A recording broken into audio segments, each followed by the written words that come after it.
新年快乐，万事如意，身体健康，年年有余，恭喜发财。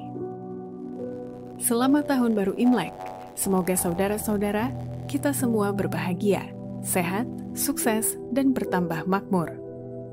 Semoga tahun baru kelinci ini memberi kita kekuatan baru dan melindungi orang-orang yang kita cintai, serta kita selalu siap membantu orang-orang yang lemah dan orang-orang yang membutuhkan pertolongan. Dan kita tidak gentar dalam menghadapi keadaan dan tantangan apapun yang akan terjadi di tahun baru kelinci ini, selama Tuhan Yesus bersama dengan kita. Salam sigap dan shalom. Renungan kita pada hari ini, Minggu 22 Januari 2023, berjudul Dia Penuh Belas Kasihan. Ayat intinya terdapat di dalam Mazmur 90 ayat 14. Kenyangkanlah kami di waktu pagi dengan kasih setiamu, supaya kami bersorak-sorai dan bersukacita semasa hari-hari kami. Pena Inspirasi menuliskan yang dimaksud dengan judul renungan kita pagi ini, Dia Penuh Belas Kasihan, adalah sebuah panggilan kehidupan yang praktis agar kita bisa senantiasa bersukacita dan bergembira sebagai faktor yang menunjang kebahagiaan sejati dan sarana untuk memulihkan hubungan kita secara vertikal kepada Tuhan dan horizontal dengan sesama sebagai berikut.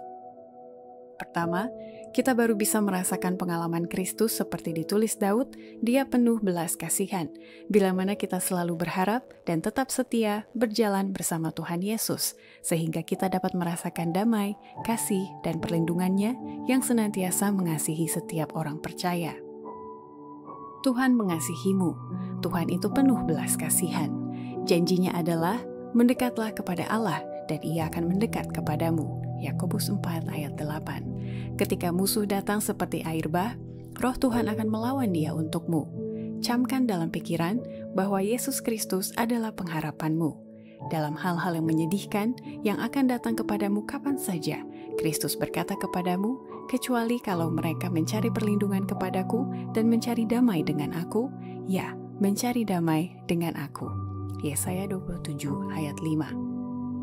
Kedua, kita baru bisa merasakan pengalaman Kristus seperti ditulis Daud, Dia penuh belas kasihan, bila mana kita hidup oleh terang yang hangat dan ramah dari Yesus yang adalah matahari kebenaran, sehingga kasih-Nya senantiasa akan mengisi hati kita. Kita harus hidup dalam terang yang hangat dan ramah dari matahari kebenaran. Tidak ada satupun kecuali belas kasihan-Nya, kasih karunia ilahi-Nya, kuasa agung-Nya, yang dapat menyanggupkan kita untuk mencengangkan musuh yang tak berbelas kasihan dan menundukkan pertentangan hati manusia. Apakah kekuatan kita? Sukacita Tuhan.